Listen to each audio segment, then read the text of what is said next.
มีแฟนใหม่แล้วหวะ มีคนถามหลายเพลงอยู่เห็นอยู่คอมเมนต์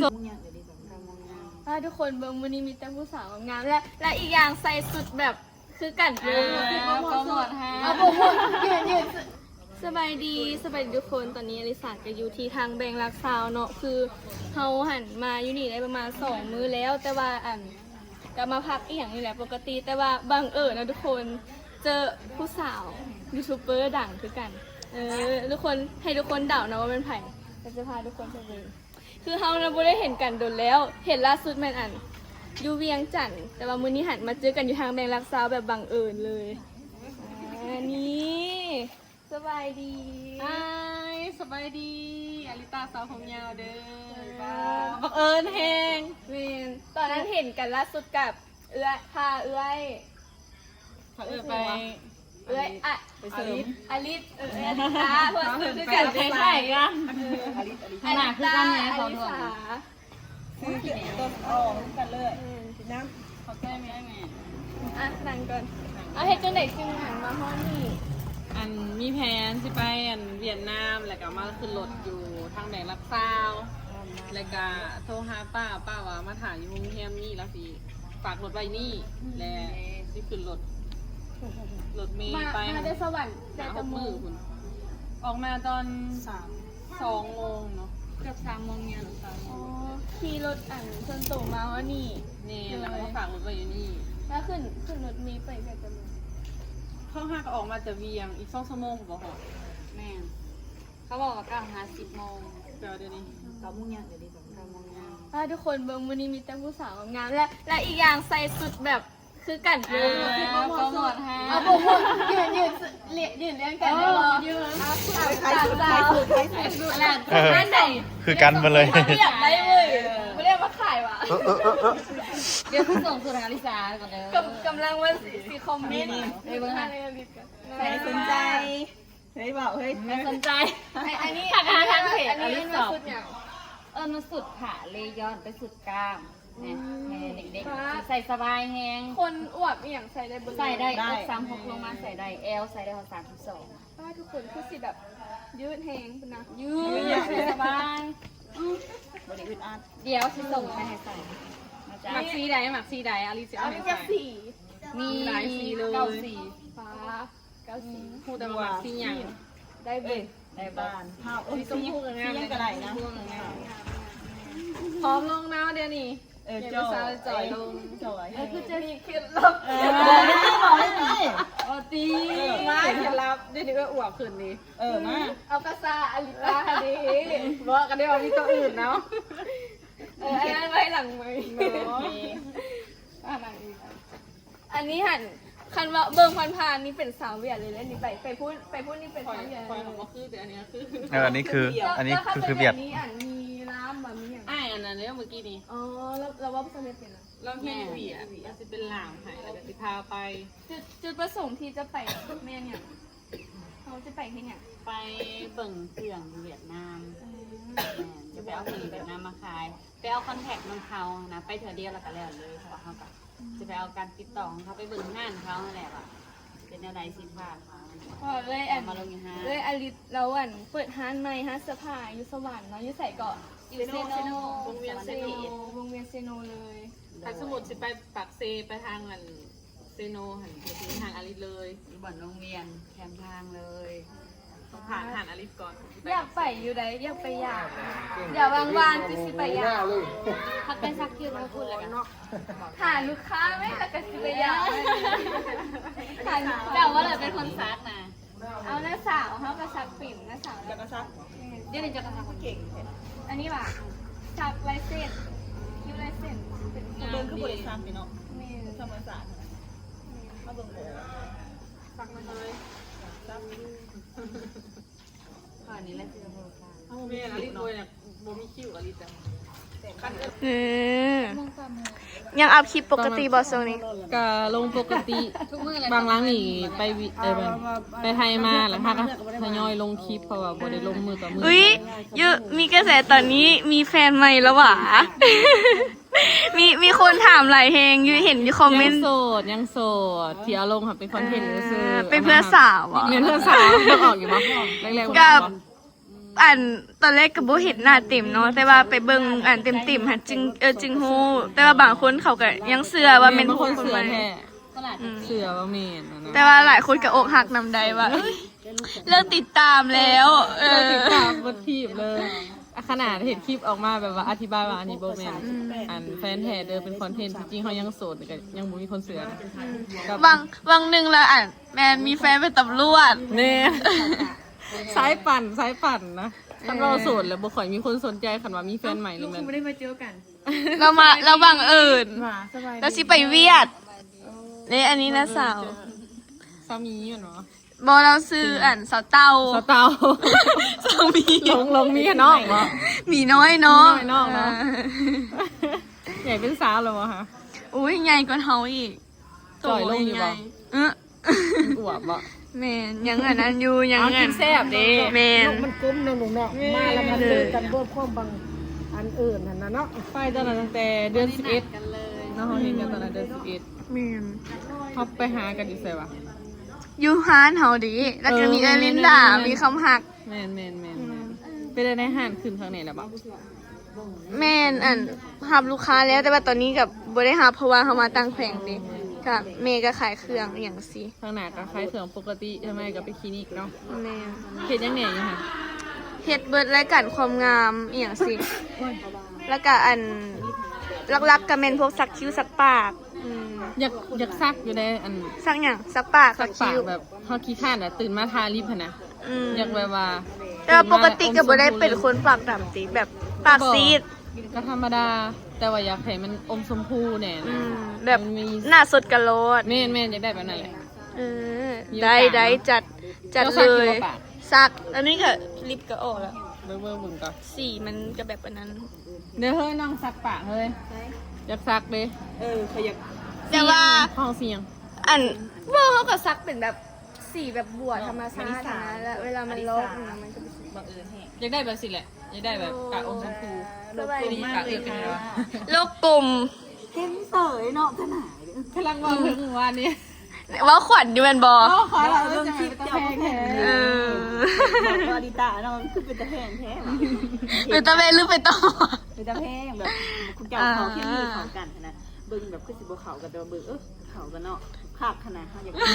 อยู่ตรงกันแห่งคือการแห่งหนาคือการ เห็นจังใดซ้อหาผู้บ่าวไทย ติดต่อ ต้องหา ให้ ผู้ นี่ บ่าวไทย อัน FC อลิซาเด้อตอนนี้อลิตาโสดเนาะใครสนใจก็ติดต่อมาได้ FC คือสิดีใจหลายอยู่เลยต่อโสดนี่ โอ้ยบัดโสดแท้ๆค่ะบ่ได้มีคนกล้าจีบบ่มีคนกล้าลง คนงามสิแหละเดี๋ยวก็มีคนที่แบบดีๆเข้ามา จังเฮิงวันไหนถ่ายอยู่ตอนนี้เงาเฮง บ่ได้แบบคิดฮอดคนเก่าตี ธรรมดาเขาแบบอยู่ได้แล้วเนาะ แม่นเขาอยู่ตัวเองได้แบบพอมาเขาเลือกแล้วหั่นนะเขาตัดสินใจเลือกอะจำเป็นต้องอยู่ให้ได้ค่ะเลยช่วงแรกๆมันก็ยากแน่แต่ว่าหลังๆมาเขา จะเดือนละผ่านมาโดนไปเลยละ หลังจากมาแต่ขึ้นมาแต่เวียง แล้วแต่ไปหยามันมันบอก แม่หลังจากขึ้นมาแต่เวียง แม่น แล้วก็มาขาดแท้ๆเลยแมันปี2026นี่แหละต้นปี2026 นี่นะทุกคนสามารถจีบได้บอตอนนี้ จีบได้จ้าไม่มีคิวจ้ะ คิวบ่เต็ม ไต้องจับ ตี บัตรคิว คิวว่าเต็ม บ่มีอันนี้ก็โสดได้หมู อันนี้ซองอย่าง สบายดีสองสาวหน่อยได้บ่จื้อฮะ เอาก็แนะนำ Channel เด้อ คนนี้เด้ ติดตามแน่อลิซาตาตี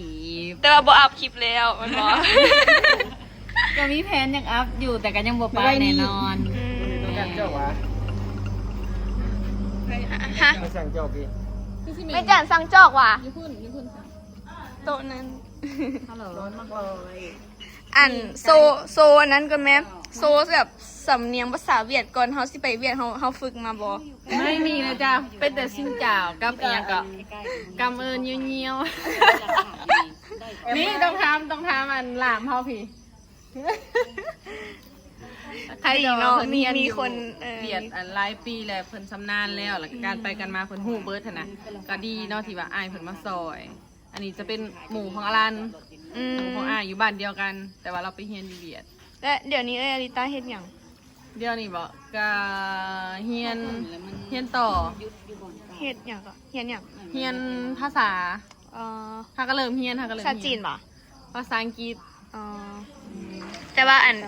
คันเวียกประจำก็แม่น เรียกประจำกับ ใครเครื่องกับเอื้อยว่ะ ก็คือเก่าเฮ็ดทุกอย่างคือเก่าปกติ มีคลิปจ้าง ขายเครื่องขายซาขาย YouTube ทำรีวิวปกติทุกอย่าง สูตรนะ คนนี้ได้สดบ่ โสดจ้าโสดผอมกันเลย สดพร้อมกัน ลีได้ผอมกันเลยนะ แล้วสิมีแฟนพร้อมกันบ่ หนาจ้าโบ อันนี้หันมานนะอันนี้หันประมาณ โบประมาณคือกันโสดบ่ทันมีใครเข้ามาเด้อจ้าเนาะ โดย บ่มานะส่วงนี้ นี่ละป้าเมื่อกันเด้อ โดยขอบใจหลาย เอ ๆ อคันมาแล้วโทรหาป้า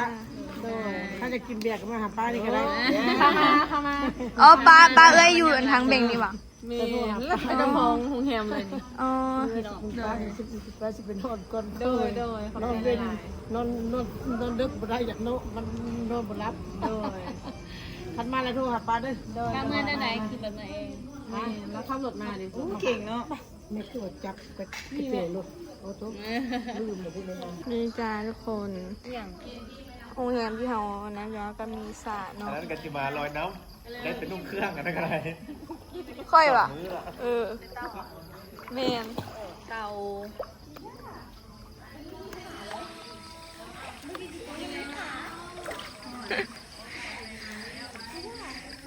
ได้แต่เซนี่แหละ อันนี้ก็หวานใจนี่ห่าวดู นี่หาวแต่จะหาว สบายดีบอว่าจะไหน นี่หาวมา นี่ห่าวมาหวานใจภาษาจีนชื่อจีนเพิ่นเป็นหยังก็ เทียนเทียน เฉียนเจียน เทียนเทียน เถียนเทียน แต่ว่าเทียนเทียนมันสิเป็นหวานหวานเลย เถียนเทียนนี่ห่าวมา บอกให้หาว คันนอกจากบอกเฮิร์นห่าวนี่มันมีอย่างอีกโมโห ไม่รู้ครับ จีนโป่มันนี่เนาะ จีนแต้ง ฝุ่นอันนั้น อหย่างก็ เหินตัว เหินตัวก็หลายตัว คนลาย เหินตัวไม่หลาย คนหลายต้องเป็น นี่จะเฮินหาวันแน่ นี่เนาะรถสเมนเตนเนาะสาวเมย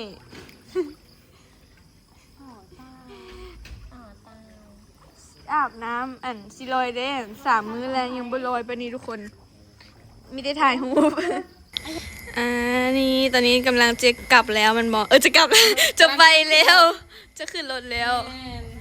แต่ว่า ใกล้ดอก แต่ว่ารถเขาจะเอาไปกินข้าวอันบอก นี่เขาจะไปกินข้าวแล้วก็เลยสิไปหลัดขาเพราะว่าเขาสิกลับออกมาทางนี้ก็ไปได้ใกล้เห็นเนี่ยไปเด็กก็มีนะบอก เฮานี่บ่ฮู้เลยนี่ว่าอันขึ้นอยู่นี่นะ นี่เขาบอกให้ขึ้นที่บนนี้เป็นหาดเขาเหยียดที่จริงกระหลัดขึ้นทางห้องแฮมนี่ก็ได้แต่ว่าเขาจะเอาไปที่เขาอยู่ตรงทางสิกลับรถ อันนี่ใส่เขาจะเอาไปถ่ายอยู่พุ่นว่ะ นี่เขาบอกให้ไปถ่ายอยู่พุ่น อันพวกเอื้อยอันหน่อยเอื้อยอลิติโอ้ยไปละ ไปแล้วมาถ่าย ปะเลย โอเคส่งฮอนอีกก็ได้ โอเคไว้เจอกัน บ๊ายบายขอบใจเด้อ ไว้เจอกันมื้อหน้า เจอกันใหม่ โอเคค่ะ ไปแล้วเนาะสาวเวียด อินทลิน อินทราบ๊ายบาย บาย ทุกคนตอนนี้ก็คือส่งเรือลิตาแล้วเนาะคือเป็นการที่ส่งแบบไม่ได้ตั้งใจอีกเพราะว่าเขาหันบุ้งว่าสิได้เจอกันอยู่นี่บังเอิญขนาดเลยอลิสากับวาซิลอยก็เล่นอยู่ซาดเนาะปกติเขาหันนัดกันกับน้าสาวแล้วว่าเขาเฮ็ดเบี้ยแล้วเขาก็สิมาอาบน้ำลอยน้ำเพราะว่าอลิสาพักอยู่นี่ซึ่งโรงแรมนี้เป็นโรงแรมของป้าอลิตาเขาก็ได้มาเล่นอย่างสิพอปกติหันมาน้าสาวก็จะมาพักอยู่นี่อยู่แล้วนะเพราะว่าตัวนี้ก็ห่างกับเปิดได้ประมาณ8 เดือน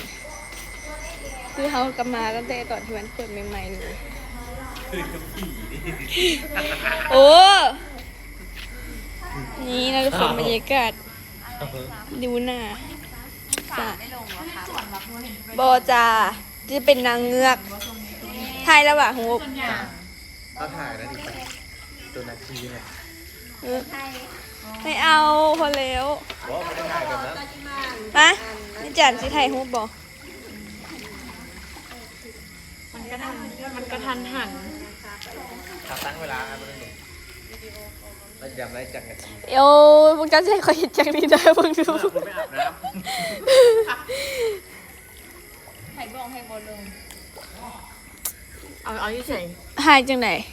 หายไม่จักกับยูนี่คือเก่าเอ้ย เห็นมันที่เห็นหัวนมอยู่ ชิไปเห็นใส่ชุดสีดำอ่ะหนึ่งไอ้ทรายก็ไปยืนอยู่หันเลยเห็นไอ้ทรายได้สีดำน้ำ คุณหายไปเลยไป หนึ่งสองรับหน้าหนึ่งสองสามหนึ่งสองมีเฟซยังเงาหนึ่งสอง มองหน้ากันแล้วหนึ่ง เขียนเอาขึ้นเอาลงดี แป๊บนึงส่งกระบอกยาว ซุ่มเตียง ๆชิก็ได้หนึ่งสองหนึ่งสองโอเคหนึ่งสองเอาดูฮุบดูรูปกันจ้า